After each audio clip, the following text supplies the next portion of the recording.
orang-orang jadi aneh. Oh, itu penyiarnya Syari. Pulang ya dibeliin tiket. Padahal sebenarnya itu tuh baru banget wisuda, nggak nyampe seminggu. Lagi Iya. aku ingin mengembangkan karir. Iya.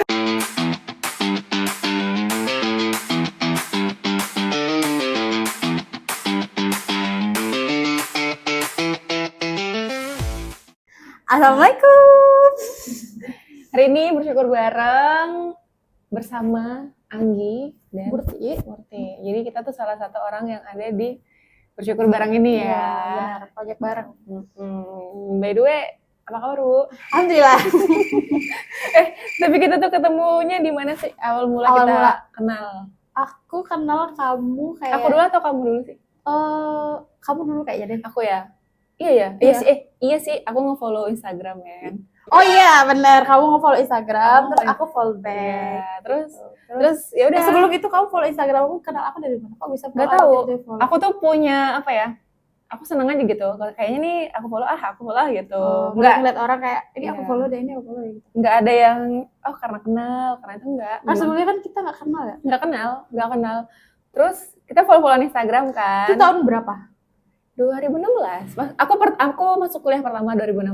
Kamu belum kuliah kan? Ya, aku 2017 kuliah. Ya, terus akhirnya kan follow kan. Kan ada sih kayak mungkin karena nge-follow kakaknya kan ya. Oh, kenal abang gue.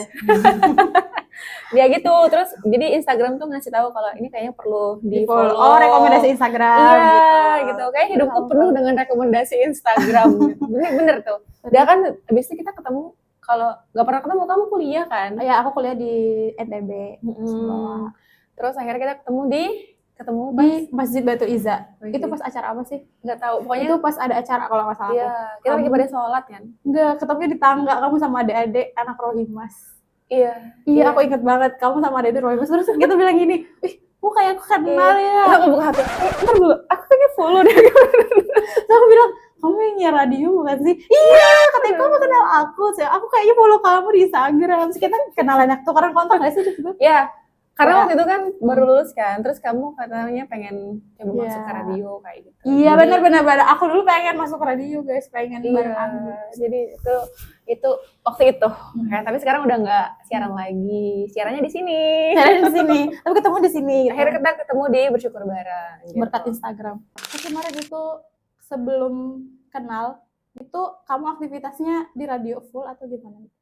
Aku jadi waktu itu kan kuliah ya sebenarnya kan, kuliah dari 2006. Kamu jurusan apa sih maaf? Aku agroteknologi, pertanian ya. Sangat-sangat nggak match sama hobi, sama pekerjaan, sama aktivitas di luar dari itu tuh nggak match banget gitu loh. Jadi kuliah jurusan agronomi, agroteknologi kan.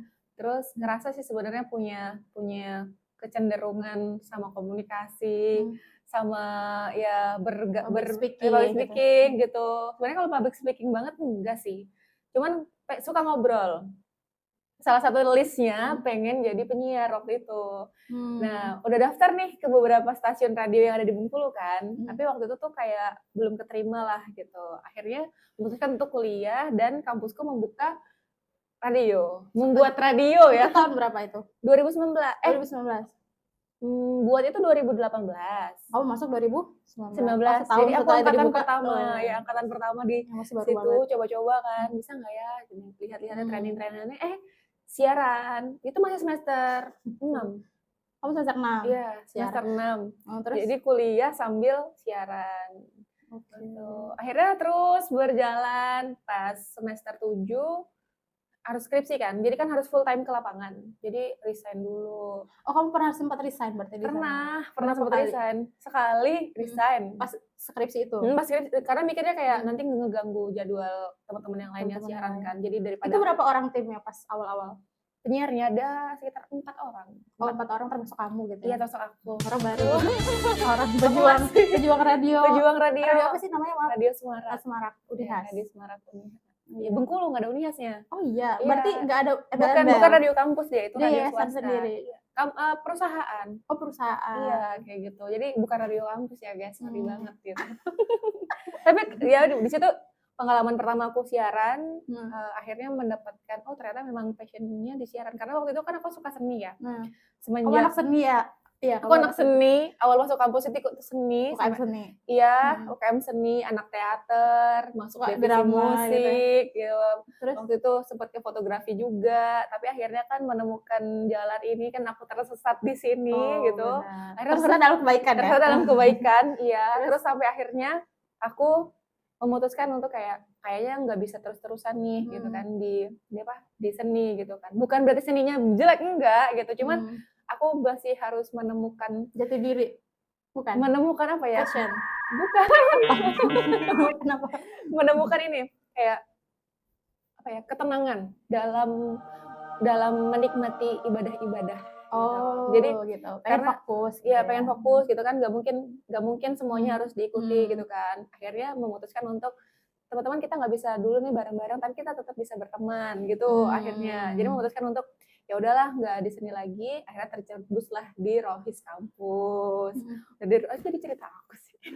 Tapi sebenarnya tau nggak? Dulu itu kan aku pernah bikin snap kamu pas aku main ke radio. Pernah kan ya? Iya. Ya aku main ke radio. Terus aku tuh pernah nge-snap kamu lagi siaran kan. Terus temen kampus aku, dia tuh juga penyiar sebelumnya di Sumbawa kan. Terus aku juga sering main ke tempat dia.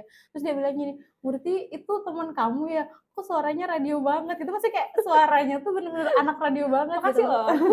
Kayak ya Allah penyiar banget ya, suaranya kayak sulit banget. Kata orang kan dengar suara untuk jadi penyiar itu kan harus gimana sih? Harus ini berkarakter. Iya, berkarakter. Terus harus yang apa sih? Normal gitu ya, suaranya nggak harus boleh harus yang dibuat-buat. Ya. Harus bener-bener natural tapi enak kayak gitu kan. Sebenarnya susah gampang sih. Susah sih, cukup susah untuk waktu itu aku yang belum pernah siaran gitu kan. Terus kamu kalau siaran gimana sih? Mau lihat dong? Mau denger dong maksudnya? Ya kayak gini ngobrol biasa. Ngobrol biasa kayak gini. Kayaknya beda deh, kayak gini. Aku pernah dengerin kamu siaran. Enggak, memang bener kayak gini. Cuman bedanya kan mungkin lebih kayak berusaha untuk kita kan kalau siaran nggak ini ya, nggak ngelihat orangnya tuh gimana. Kita ngerasain kita ngobrol di depan orang itu. Padahal yang kita ngajak ngobrol tuh adalah orang banyak. Padahal yang denger kita kan orang banyak ya gitu, orang banyak. Tapi gimana cara kita tuh ngerasain kalau kita tuh ngobrol sama satu orang itu dan pesan kita tuh cuma buat sama dia. Jadi intimate banget gitu kan, ngerasa gitu. Jadi benar-benar orang pas dengerin radio tuh kayak berasa ngomong sama diri dia gitu. Iya, padahal kita semua orang yang dengerin kayak gini, kayak kita kayak ngerasa kayak gini gitu, benar-benar kayak ditanya kayak gini kan. Udah deh, akhirnya waktu itu mikir kan dari UKM seni, terus akhirnya berfokus masuk Rohis tadi. Awal masuk Rohis dijebloskan sama kakak tingkat. Dijebloskan guys. Iya dijebloskan, beneran dijebloskan. Terus gimana? Kakak tingkatnya bilang apa? Kakak tingkatnya bilang kayak bantuin yuk, kita mau bikin ini, panitianya nggak ada kayak gitu. Oh, terus kamu suruh ikut kepanitiaan? Iya, kayak kasihan banget kan, nggak ada yang itu kan, nggak ada yang bantuin kan. Akhirnya udah kayak gitu, bantuinlah kita, bantuin sama teman-teman dari proses awal sampai akhir diikutin. Terus akhirnya waktu itu Rohisnya nggak ada anggota sama sekali. Ada sih waktu itu perempuannya ada, tapi nggak ada kepengurusannya. Berapa orang tuh anggota perempuan? Waktu itu yang daftar tuh kalau perempuannya kakak tingkatnya ada 3, Ikhwan ya. Oh ya, Ikhwan ya guys. Ikhwannya itu ada berapa ya? 4 kalau nggak salah. Nah, berarti dikit banget ya? Dikit banget. Terus akhirnya yang daftar di waktu itu, yang benar-benar real daftar itu cuma ada 2. Itu kamu masuk tahun berapa? 2019 setelah radio. 17. Radio kan 19 ya. Jadi aku berarti kamu Rohis dulu baru ke radio. Iya, jadi Rohis dulu baru ke radio gitu. Karena tadi kan jadi itu masih masih anak seni, masih metal. Masih metal gitu. Masih metal banget kan. Masih metal, masih pakai masih pakai jeans. Iya, masih proses hijrah ya. Jadi bantu terus kakaknya bilang, jadi kita tuh butuh pengurus katanya kayak gitu. Terus dimasukin kayak gini, kalian mau gak jadi pengurusnya? Gimana kita mau jadi pengurus orang kita nggak ikut daftar? Ya udah kalian daftar kan, kalian udah ikut kegiatannya, jadi tinggal daftar aja seperti kayak gitu. Terus kayak karena nggak ada orangnya banget kan, kasihan kan akhirnya kan kayak udahlah nggak apa-apa daftar sama 6 temanku. 6-nya ikut. Sampai sekarang aktif. Sampai sekarang aktif, tapi udah berpisah-pisah kan gitu, udah berpisah-pisah gitu.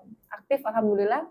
Ya udah akhirnya kita berkecimpung di situ kan, ikut tahsin, ikut mentoring, ikut semuanya kayak gitu kan. Ikut kajian gitu ya. Terus komunikasi sama kampus-kampus lain. Iya, komunikasi itu. Tapi waktu itu sempat benar-benar kita nggak ngerti sama sekali ngolah itu. Dan pas disuruh kayak meraba banget. Bener-bener meraba karena kita nggak tahu sebenarnya harus gimana sih dalam organisasi? Idealnya gimana sih nih rohis mau dibagi mana ya gitu. Nah, gitu deh. Akhirnya karena di sekolah kamu nggak rohis berarti? Nggak rohis, tapi aku mau ngaji di itu kan di rumah di masjid gitu setiap maghrib gitu. Cuman aku mikir kayak udah kuliah nih bakal pulang malam nih, kayak perlu ngaji deh gitu. Ngaji di mana ya? Ngaji di mana ya? Pas banget ya. Ketemu rohis. Akhirnya dua jalur itu kan dijalankan gitu, tapi ternyata kayaknya aku harus pilih salah satu deh gitu. Akhirnya memilihlah untuk di sini. Tapi ternyata memang aku secara pribadi suka seni.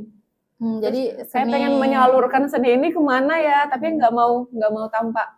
Karena masih baru rohisnya, jadi nggak ada minat bakat gitu, nggak ada divisi minat bakat segala macam gitu ya. Kayak assalamualaikum gitu kan, kayak gitu banget kan gitu. Terus pengen lah coba apa, belum tahu seni sulis suara, belum tahu apa nasyid segala macam. Nasyid itu nggak tahu kan gitu kan. Terus akhirnya ketemu radio, coba dah di radio gitu. Akhirnya di radio ternyata ada seni sulis suara, ada dubber, ada podcaster, ada yang namanya voice over talent dan lain-lain. Ternyata ya udahlah di sini waktu itu aku passion aku kayaknya di sini. Ada nggak yang kritik kamu anak rohis nih gitu, terus jawabnya kan panjang ya kalau anak rohis kebanyakan gitu, terus dengar radio, dengar musik segala macam, ada yang ngomong nggak? Bisa kan anak-anak rohis itu kayak ada yang kental banget gitu, maksudnya kayak nggak boleh dengar musik haram gitu misalnya. Nah, itu jadi apa ya?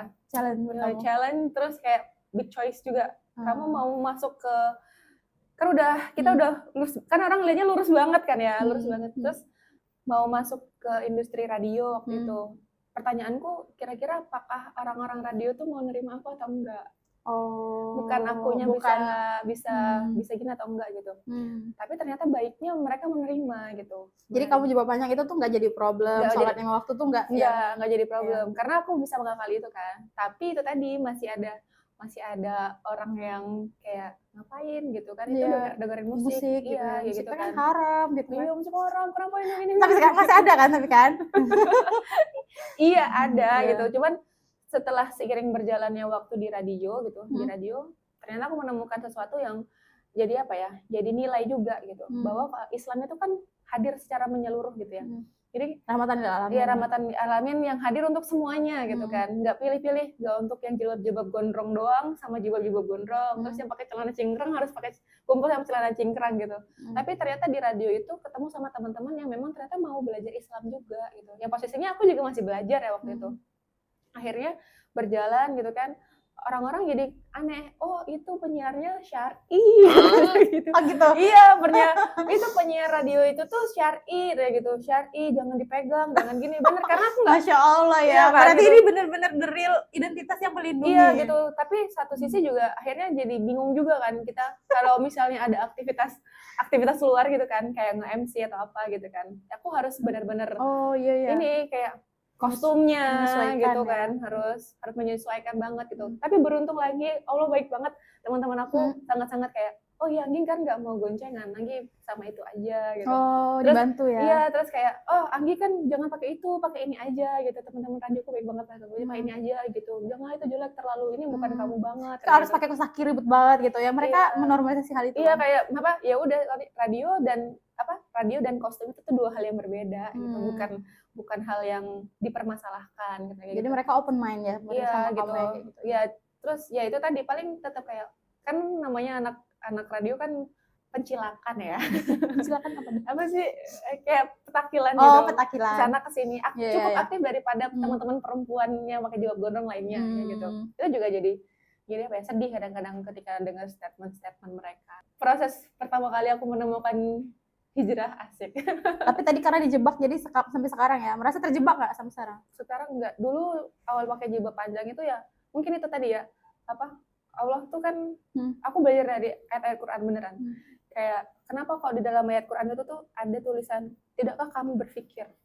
Tidakkah kamu berpikir? Setiap buka pasti ada ayatnya gitu. Sampai ada yang waktu itu ceritain tentang kisahnya Nabi Musa sama Fir'aun. Yang di situ Allah jelasin kalau kejadiannya si Musa dan kaumnya itu gitu sama Fir'aun itu tuh adalah untuk kaum kita dan untuk berpikir jangka panjang kayak gitu kan. Waktu itu mikir kayak kenapa kok kayak Quran itu hadir untuk orang yang berpikir tuh gimana sih? Tapi kok aku nggak mikir-mikir gitu. Aku nggak mikir-mikir gitu. Berasa ya kok aku nggak memikirkan sesuatu yang harusnya aku pikirin gitu. Kenapa sih kenapa harus begitu? Kenapa harus begini gitu kan? Padahal itu tadi kan, teman-teman ada yang pakai jilbab panjang, buat apa? Aku tanya gitu kan. Katanya dia bilang kayak, berarti ada kepo ya di dalam diri tuh, kepo, kayak kenapa sih orang-orang? Karena waktu itu aku metal banget, bener, metal banget. Sekarang memutuskan untuk hijab gondrong itu kan Iya. sesuatu yang Dulu aku pernah Iya. mau masuk kampus Islam kan, disuruh waktu itu. Aku nggak mau karena banyak hafalan Quran, hadis. Beneran. Karena mungkin ya Allah aku nggak biasa gitu kan. Karena mungkin kita nganggapnya orang yang hafalan tuh Iya. yang backgroundnya emang pondok Ribet gitu. banget, ngapain sih harus ngapalin gitu kan? Sampai akhirnya jeblos ke kampus ya, kenapa nggak masuk kampus Islam aja? Iya benar. Aku kampusnya apa ya, ala-ala pesantren. Oh. Nah, jadi kalau aku karena di rantau ya, karena kita tuh kampusnya seluruh Indonesia. Jadi malah aku yang cerita. Iya. Ceritanya aku karena kampusnya semi pesantren ya. Kalau kata anak-anak di kampus aku tuh, kampus UTS itu kampus semi pesantren. Ada asrama 1 tahun. Jadi wajib asrama 1 tahun. Yang mahasiswa luar, itu kan mahasiswa luar ya semuanya. Itu tuh tinggal di asrama. Jadi asrama itu deketan nih, asramanya cewek sama asrama cowok. Namanya tuh Rusunawa. Rumah susun lah ibaratnya, Rusunawa gitu. Jadi yang di sana tuh ada senior residen, dan senior residen ini yang kayak apa ya, yang ngebantuin kita tuh supaya selama proses di situ. Iya, amalannya umnya kita tetap terjaga gitu. Seru Udah banget. jadi iya, jadi kayak ala-ala pesantren banget, tau nggak? Jadi kita per kamar itu kan dibagi ya, berapa orang per kamar. Nanti setiap lantai kita ada 4 lantai.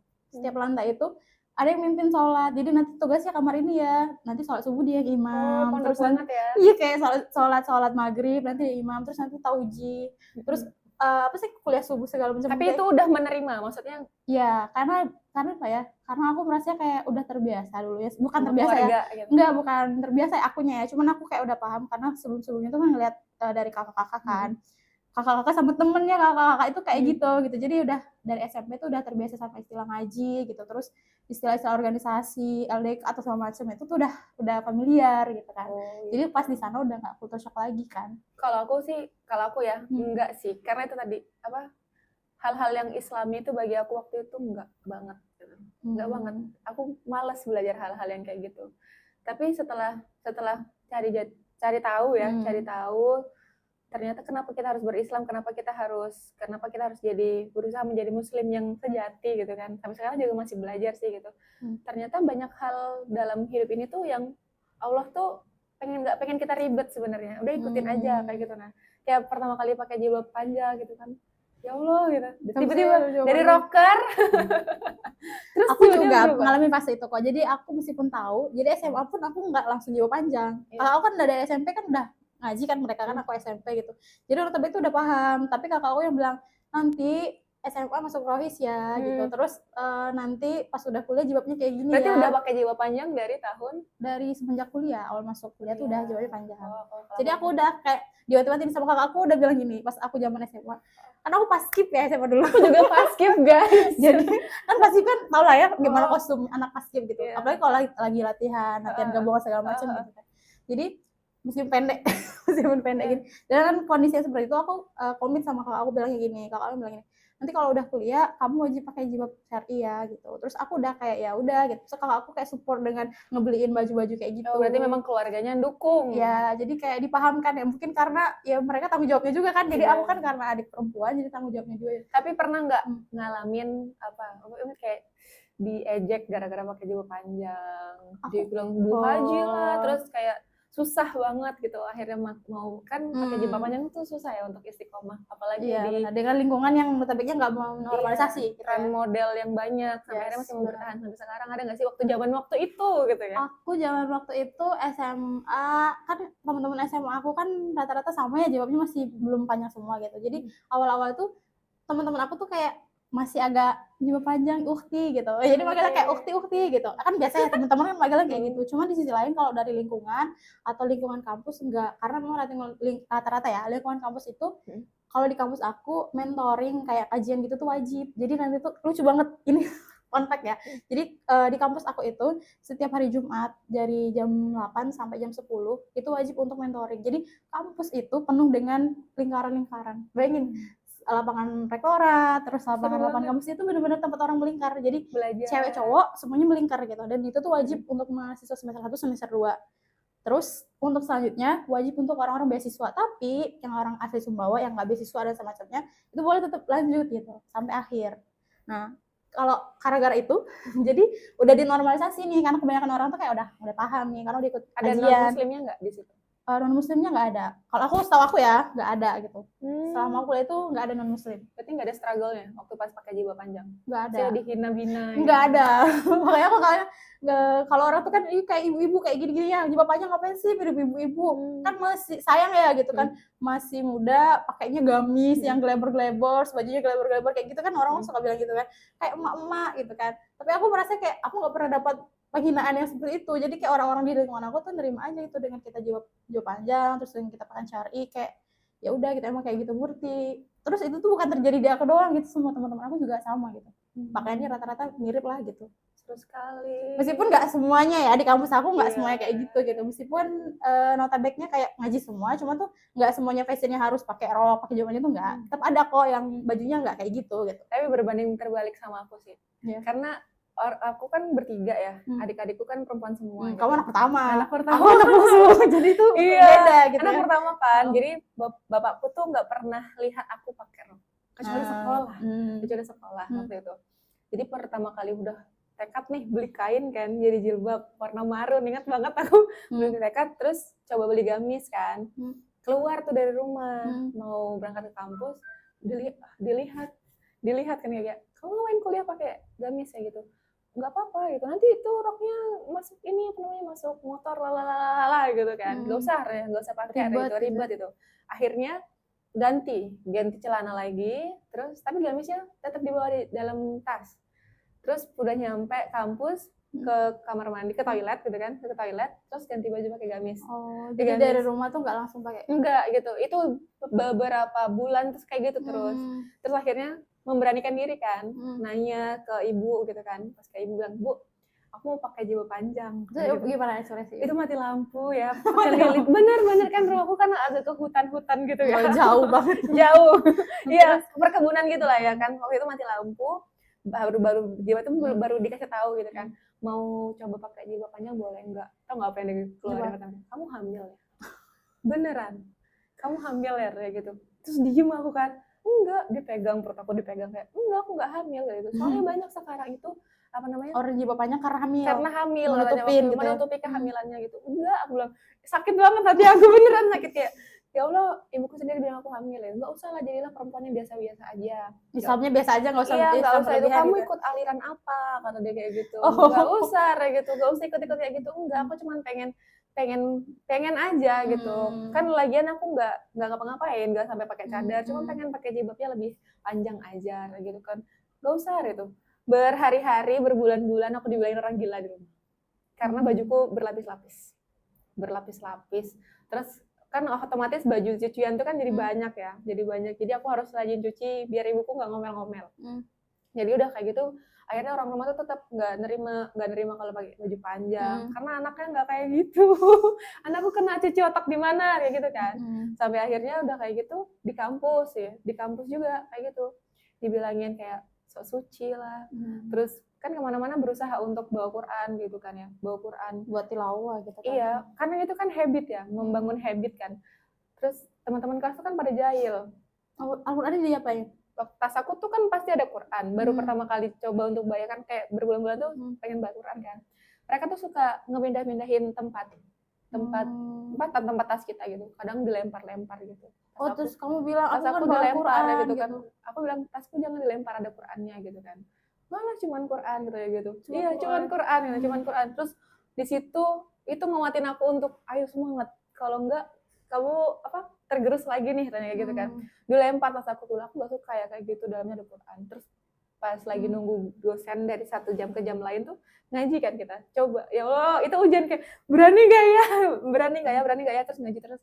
Ya teman-teman kayak aduh panas, ada manusia surga sok suci bla bla bla terus sebegitunya gitu kan. Karena waktu itu kan kampusku tuh cukup tabu dengan hal-hal yang kayak gitu. Hampir nggak ada waktu itu yang pakai jilbab segini. Bahkan ternyata tahu ada mbak-mbak yang pakai jilbab panjang juga itu tuh di semester 5. Mbak-mbaknya baru berani keluar. Dia bilang kayak, saya berani keluar untuk berbaur sama orang-orang di kampus semenjak ada rombongan kalian, kayak gitu.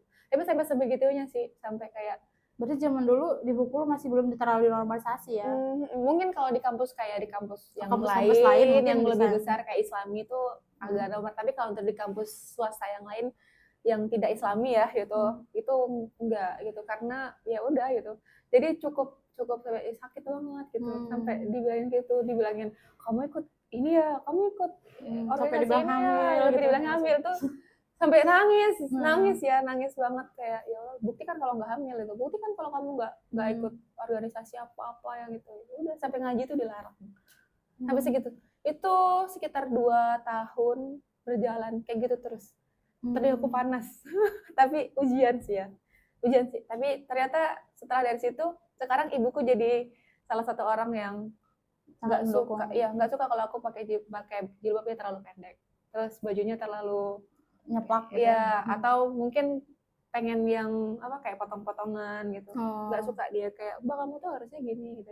Akhirnya kayak ternyata dakwah itu tuh tidak dirasakan sekarang hasilnya gitu. Tapi nanti gitu. Step by step ya. Karena nggak bisa harus keras, kamu kayak gini, aku tuh kayak gini loh, Bu. Tapi nangis banget sih itu, ya Allah, kayak step by step ya. Akhirnya lulus kan juga akhirnya ada banyak yang nerima jadinya. Sekarang di kampus juga udah mulai dinormalisasikan, udah banyak ada yang jilbab panjang. Alhamdulillah. Udah banyak yang mulai pakai gamis. Udah semua sih ya. Ya sih kayak gitu. Gitu sih. Dan anak-anak rohisnya udah lumayan banyak gitu. Ya, dibanding dulu awal-awal gitu ya. Paling seneng lihat kayak Mbak mau nggak ngisi gitu kan di sini. Pas lihat mereka kayak 30, 50. Iya, dulu kayak kami 6 biji. Dulu nggak kayak gini gitu ya. Iya gitu kan, kayak oh ternyata pelajaran yang bisa diambil tuh dalam proses itu ya, kayak ya memang kalau kita mau ngerasain nikmat ketenangan itu tuh ya di akhir gitu. Karena kan hidayah itu kan harus dijemput ya, bukan ditunggu ya. Kalau ditunggu mungkin kodenya doang, tapi kalau nggak kita kejar hilang gitu.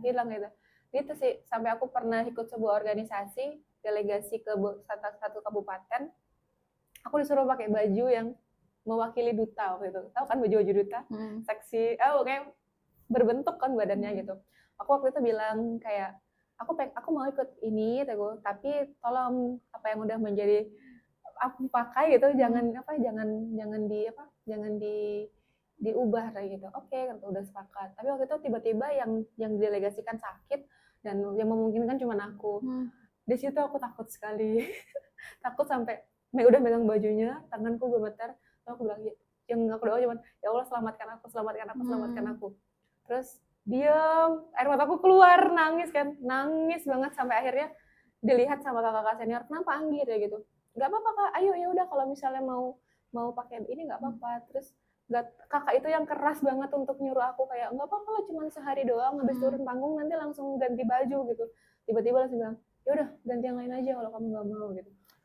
Langsung kayak ya Allah, ternyata doa di kala sempit itu tuh dikabulin gitu, dikabulin sama Allah. Sampai mungkin itu kayak ujian aja tuh, gimana sih dia kalau diuji kayak gini gitu ya. Iya, gitu Insya Allah. sih. Jadi itu ujian untuk menjadi hamba Allah yang soleha. Belum sih, sekarang belum soleh. Proses untuk menjadi soleh. Kita berdua ya. Gitu kan, kita ngelantur kemana-mana nih guys. Pembahasannya kemana-mana. Iya, tapi apa ya, mungkin kalau hijrah itu kan banyak hal. Kalau aku kan lebih ke dari segi pakaian dulu. Circle pertemanan, tapi sama teman-teman yang lama juga masih berteman sih, masih connect gitu. Iya, masih connect. Terus dari pikiran juga. Kalau Murti, pengalaman hijrah yang tak terlupakan apa? Kalau aku pengalaman hijrah tak terlupakan apa ya? Karena dari awal ya, aku bukan tipe orang yang suka banget belajar gitu-gitu. Tipe orang yang fokus sama pembelajaran gitu enggak gitu. Dan aku orangnya ambisius, tapi ambisius terhadap banyak hal. Jadi mudah enggak kayak di kampus, semua organisasi itu kan, kalau di kampus kan karena aku beasiswa, jadi wajib ikut 2 organisasi minimal. Jadi aku ikut adalah gitu 2 organisasi yang juga memang notabene kayak anak rohis lah isinya gitu. Terus di sisi lain aku ikut hampir 4 organisasi atau 4 UKM di kampus gitu. Jadi kayak menyesuaikan diri dengan apa ya, kayak gitu tuh. Membangun habit sampai aku mikir kayak ternyata aku tuh mau apa sih di sini, banyak banget yang aku ikutin gitu. Kayaknya harus ada deh yang kehilangan identitas gak sih jadi? Iya, enggak kehilangan sih, cuman aku mikir kayak bingung nih, aku mau apa sih sebenarnya, dan aku punya basic di mana sih, aku tuh punya skill di mana sih, nggak punya gitu. Merasa kayak aku kayaknya nggak punya skill di bidang ini gitu. Terus akhirnya aku lama-lama mempersempit dan aku fokusnya kayak ya 2 organisasi yang memang rohis tadi gitu, terus protokol gitu. Terus aku mikir kayak kayaknya aku cocok deh sama UKM protokol ini, karena di sini benar-benar kayak yang belajar gitu ya, belajar telekomunikasi, terus kepanitiaan yang luar biasa ya, bikin event-event kampus tuh kita jadi panitianya gitu. Jadi kayak kalau di event besar kampus kita yang jadi panitianya. Karena menurut aku ya itu tadi proses hijau masing-masing. Jadi dari sana karena ada proses-proses kayak gitu, aku mikir kayaknya aku perlu belajar banyak hal nih gitu. Sampai akhirnya aku memutuskan untuk mulai bisa membangun kebiasaan untuk membaca gitu. Itu tuh nggak ini sih, nggak mudah, nggak langsung pak gitu tuh, ya, karena soalnya si Murti ini tuh suka baca guys, buku di rumahnya bertumpuk-tumpuk gitu. Enggak juga sih. Dengan prinsip beli dulu baru baca Iya. kemudian. Beli dulu baca Beli kemudian. dulu baru baca Iya kemudian. benar. Buku kalau bisa ngomong sih sebenarnya buku tuh kayak apa sih lu beli buku mulu, gua nggak dibaca nih, yang ini belum dibuka nih bungkusnya gitu. Nah sedangkan aku adalah ya dia kan baca, nah aku mendengarkan dia nge-review bacaan. tapi aku suka. Tapi sejauh ini ya apa kan udah ngelewatin banyak hal. Mungkin kalau Murti kan nggak struggle dengan jilbabnya gitu kan. Kalau kan ya, karena aku memang memulai itu dari awal kan, dari awal sampai aku menemukan sampai akhirnya menemukan kamu, menemukan teman-teman yang lain, menemukan hari ini tuh panjang gitu ya, sekitar 6 tahun gitu dan terus belajar gitu. Apa yang kamu syukuri dari proses perjalanan kamu sampai akhirnya kamu tetap istiqomah di sini sampai hari ini? Ada satu. Jadi teman-teman, awal dulu aku kan ini ya, pas dari Sumbawa, dari kampus itu kan membangun relasi. Yang maksudnya relasinya itu bukan karena anak ini, bukan karena adik ini, bukan karena ini, tapi benar-benar orang kenal aku tuh karena pure Murti gitu. Jadi kayak Murti, ya Murti yang mereka tuh nggak tahu sih Murti itu siapa, anak siapa, tinggal di mana gitu. Malah banyak yang kenal aku tuh kayak anak Lampung lah, anak Bangka Belitung lah, anak Riau segala macam gitu kan. Terus yang maksudnya aku tuh membangun branding diriku sendiri lah gitu. Orang kenal aku sebagai seorang Murti yang memang Murti gitu di sana gitu.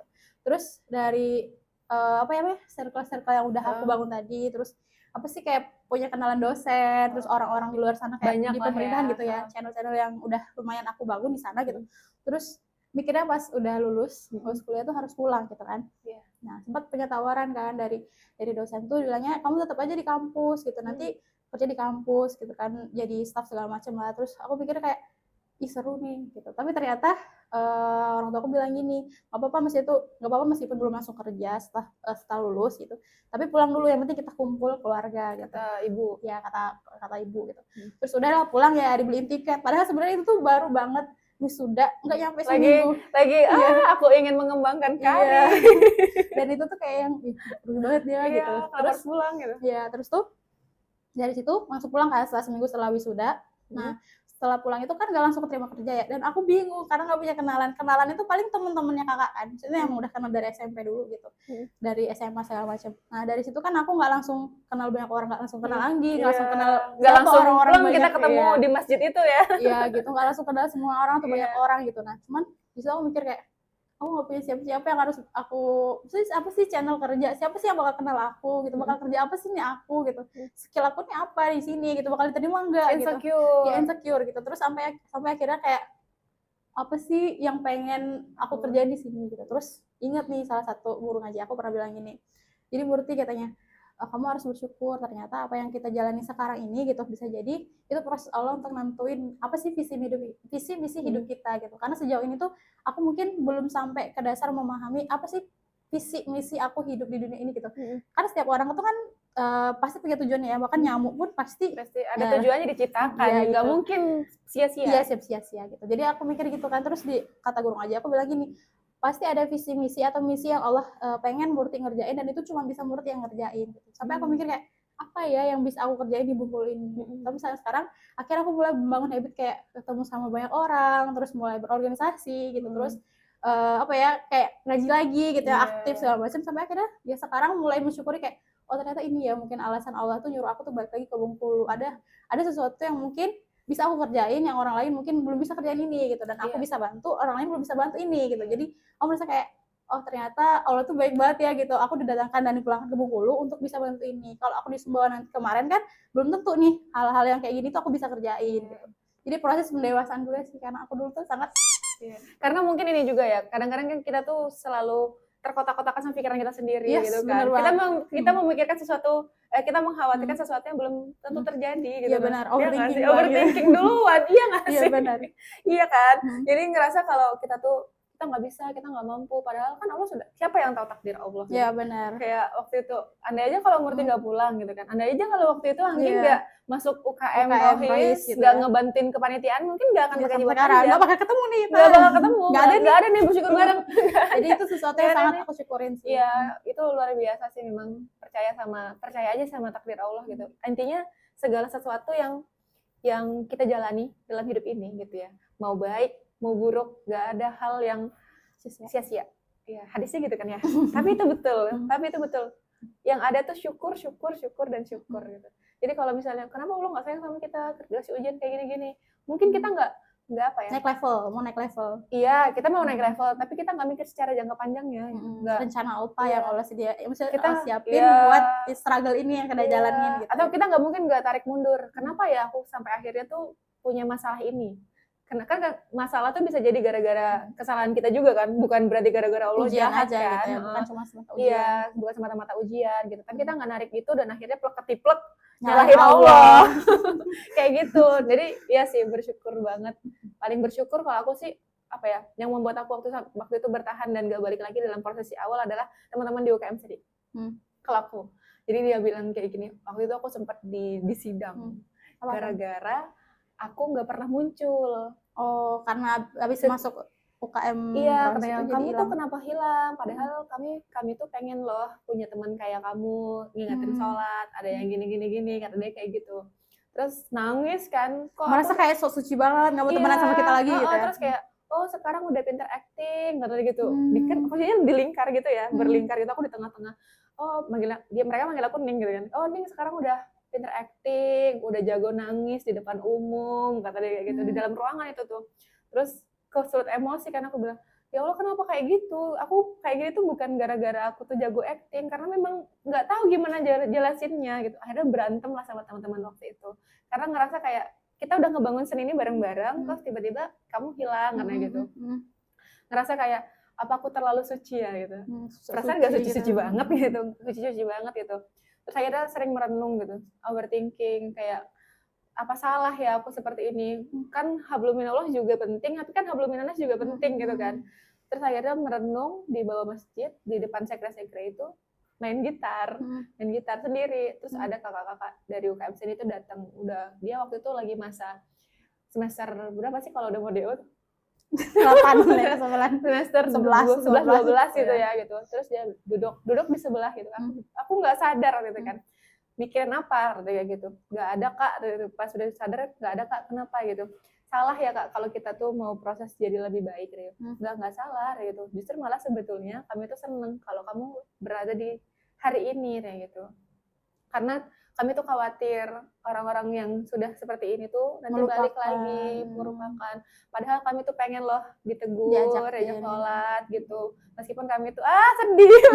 Iya benar. Sedih banget. Kayak kita merasa kita meninggalkan mereka yang lagi butuh diajak gitu ya. Iya sedih banget kayak udah mereka bilang kayak jangan tinggalin kita ya. Nanti kalau misalnya kamu masuk surga, cari kita di neraka deh. Terus aku mikir kayak emang aku masuk surga deh gitu. Terus duduk aku bilang kayak gini, dia marah dengan posisi emosional waktu itu ya, kayak Anggir ya, pokoknya kamu terus berjalan dengan kamu yang sekarang, jangan pernah menoleh ke belakang ataupun balik ke belakang ya. Sampai kamu jadi orang yang balik ke belakang, kembali ke masa itu ya, masih waktu pas kamu masih belum seperti sekarang, kami akan jadi orang pertama yang bilang sama Allah kalau kami nggak akan kenal sama kamu jadi orang baik karena gitu. Hari ini dia pengen kita tetap ngajakin mereka. Iya, jadi maksudnya tuh bukan gitu. Maksudnya kayak jangan pernah berbalik, jangan pernah kamu udah punya keputusan nih sama jilbabmu, sudah sama sholatmu. Mereka dukung gitu ya. Iya, kita tuh di sini terus jangan kalau kamu sampai berbalik, kami yang akan bersaksi sama Allah kalau kamu tuh nggak sebaik itu kayak gitu. Ngeri dong, kayak ada orang yang mau bersaksi atas keburukan kita tuh kan ngeri kan ya. Jadi kayak ya udah iya Kak gitu. Akhirnya dipanggil sama teman-teman UKM sini kayak kita sholat yuk bareng-bareng kayak gitu. Dan itu terus sholat maghrib pertama kami bareng-bareng satu sekre bareng itu ya. Cewek cowok ya, nggak cuma cowok doang gitu. Maksudnya selama kalian di UKM seni. Iya gitu, sholat maghrib terus kayak ternyata di situ keberadaan kita gitu, kita yang ngerasa kayak ngelihat teman-teman yang mungkin belum tersentuh ya gitu. Bukan malah dijauhin nggak sih? Iya, bukan dijauhin gitu. Tapi kata-kata itu tuh sedih sampai apa ya, sampai membuat aku tuh kayak ayo semangat belajar gitu. Sampai kayak gimana sih punya teman kayak nanti kalau kamu masuk surga, mereka udah berharap kita masuk surga, padahal kita tuh belum akan masuk surga gitu.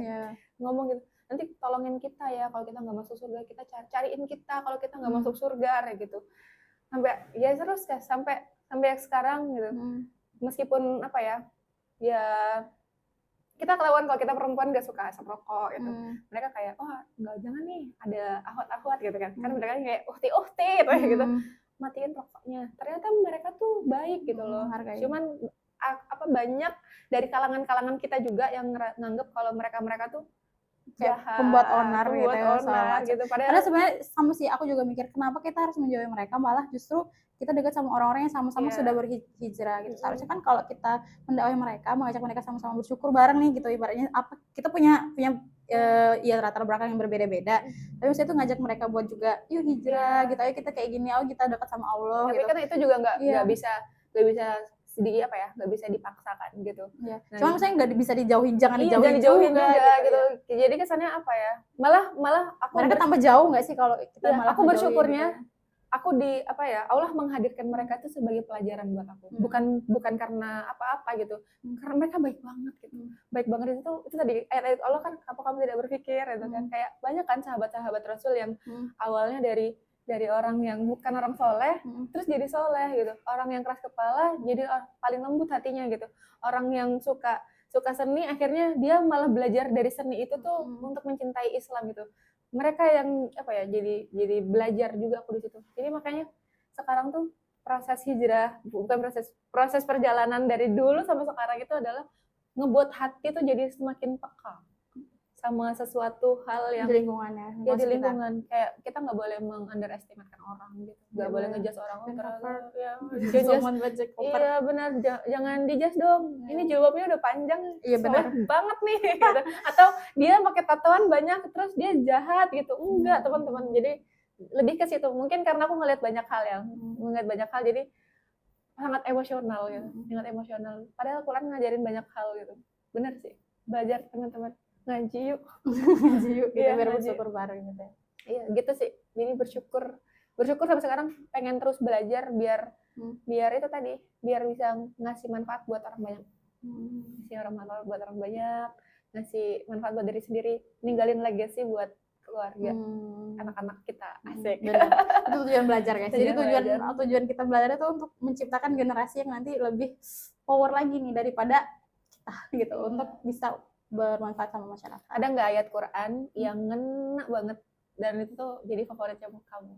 Aku Ar-Rahman sih, Fabi ayal Arubika tukaziban gitu. Jadi nikmat Tuhan yang mana sih yang harus kamu dustakan gitu. Jadi kayak nggak ada sama sekali satupun nikmat Allah yang harus kita dustakan gitu. Dari kita bangun tidur sampai tidur lagi tuh udah semuanya itu nikmat Allah banget gitu. Kalau dihitung udah berapa juta triliun gitu kayak harus kita bayar sehari doang gitu ya. Kalau misalnya oksigen kita bayar gitu per detik atau per menitnya gitu, pasti kita tuh harus punya hutang budi yang luar biasa kan gitu sama Allah. Jadi aku mikirnya kayak ini sesuatu yang harus benar-benar disyukuri gitu. Aku pengennya ini ya Allah gitu, tapi ternyata Allah tuh gak langsung dikasih plek ini gitu.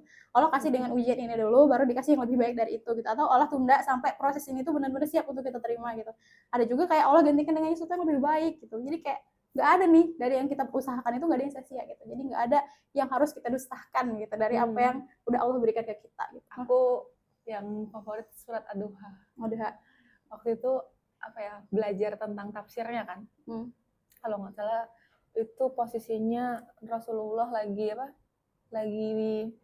galau, lagi kalut gara-gara Allah tuh nggak nurunin ayat-ayat selanjutnya, perintah-perintah selanjutnya gitu. Hopeless banget, terus hopeless banget. Rasulullah ngerasa kayak apa Allah marah ya. Itu karena ada perempuan nanya kan, Allah lupa nih sama kamu udah nggak disayangi sama Allah gitu ya. Ya pokoknya intinya aku lebih fokus ke perasaannya Rasulullah gitu kan, lebih proses kayak gitu. Karena akhirnya startnya jauh nih dari ayat sebelumnya sampai surat-surat selanjutnya sampai kan jauh gitu kan gitu. Terus jauh posisinya waktu itu kita kayak kok aku nggak pernah, aku waktu itu sampai pernah setahun nggak nangis. Nggak nangis, kayak susah tersentuh, kok keras banget nih hati aku gitu kan. Pas Laya belajar kan tentang surat Ad-Duha itu kan gitu, apa Allah ngejoin aku ya. Ternyata Rasulullah pernah di posisi proses itu kan gitu kan, sampai akhirnya Rasulullah mengasingkan diri kan, pergi ke Gua Hira kalau nggak salah ya gitu. Di situ di waktu duha, diceritakan tentang waktu duha itu adalah rahmat sebetulnya. Sampai waktu duha itu banyak rezeki-rezeki yang Allah berikan gitu. Jadi di situ poinnya kayak Allah ngasih tahu kalau Allah tuh nggak akan pernah meninggalkan kamu loh Muhammad gitu. Benar. Ya Allah nggak akan pernah ninggalin kamu Muhammad meskipun kamu gini. Terus aku mikir kayak waktu itu punya pertanyaan ya gitu kayak kok nggak nangis ya, apa hatinya keras ya gitu, apa Allah udah nggak sayang lagi ya gitu. Terus belajar itu kayak Allah nggak ninggalin kita kok, buktinya pasti ada aja di balik semua masalah tuh pasti ada pada nikmat tadi kan. Tadi kan kalau di rahmat kan nikmat mana yang harus didustakan. Ini gitu. Salah satu nikmatnya adalah di waktu duha gitu. Di waktu duha tuh dipakai setiap waktu duha merenung kayak kita minta rezeki pasti iya, waktu duha gitu. Waktu duha tuh waktu yang paling nikmat buat merenung kalau aku gitu kan. Jadi favorit sih ayat itu. Aku nggak begitu ingat banget karena tafsirnya panjang ya gitu.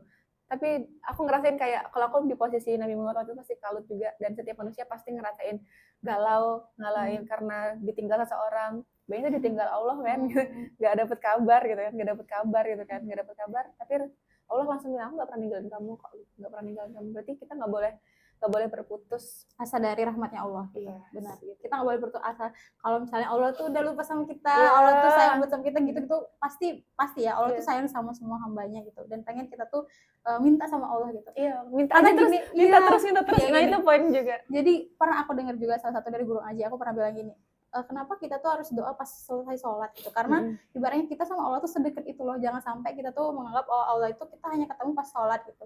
Kita sama Allah tuh sedekat, ibaratnya deket banget gitu. Jadi kita bisa doa kapan aja, meskipun Allah tahu nih kita tuh butuh apa.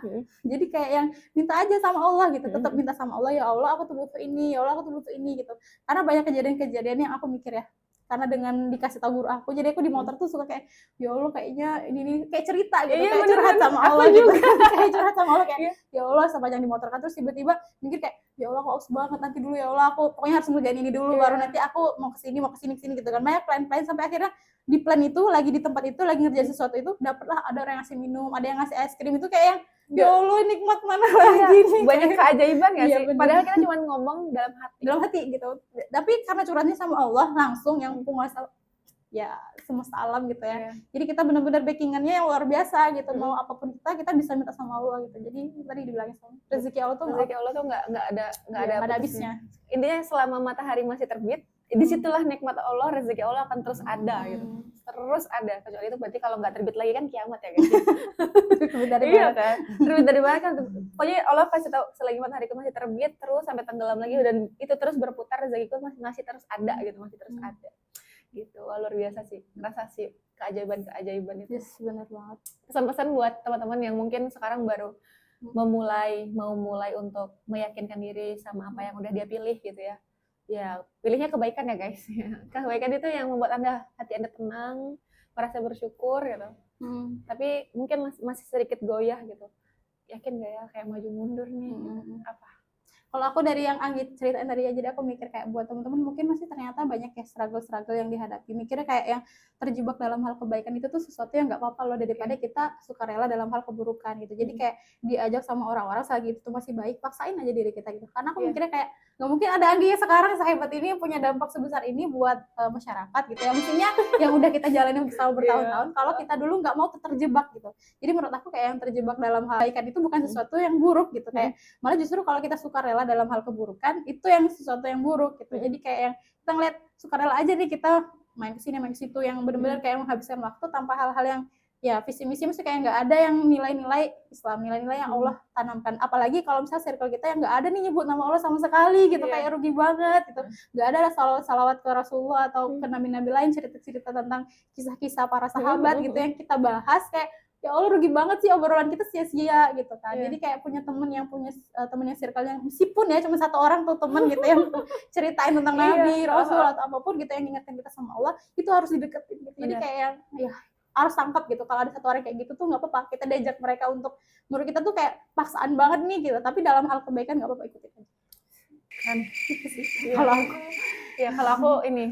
aku apa ya, ketika kamu mendapatkan sinyal gitu ya di dalam hati atau dalam apa, kamu tiba-tiba berpikir kayak kenapa sih Allah itu begini, kenapa itu, kejar terus teman-teman, cari tahu, pelajari, tapi biar lebih mengenal Allah ya gitu. biar lebih mengenal Allah gitu. Kalau misalnya nggak bisa berpikir dulu secara logika, aku harus menerima dulu secara hati gitu.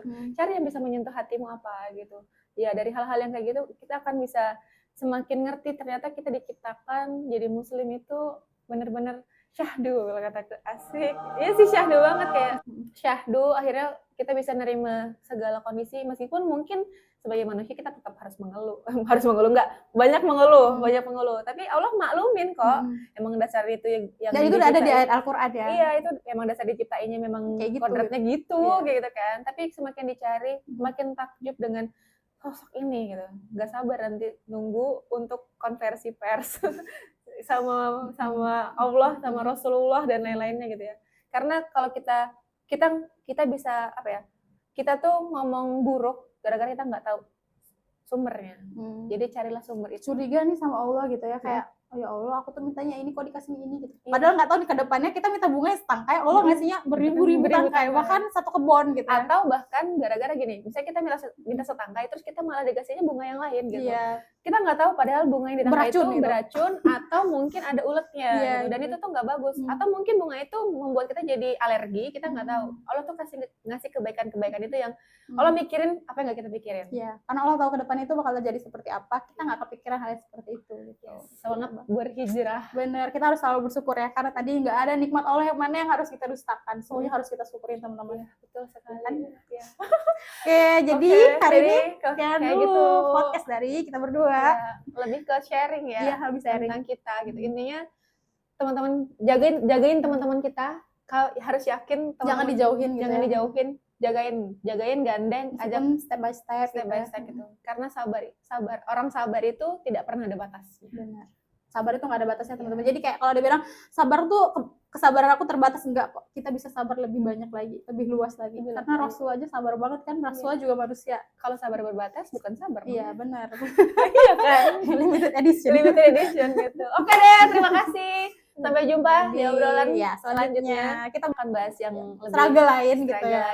Atau mungkin kalian mau request boleh langsung di kolom komentar, nanti kita bahas.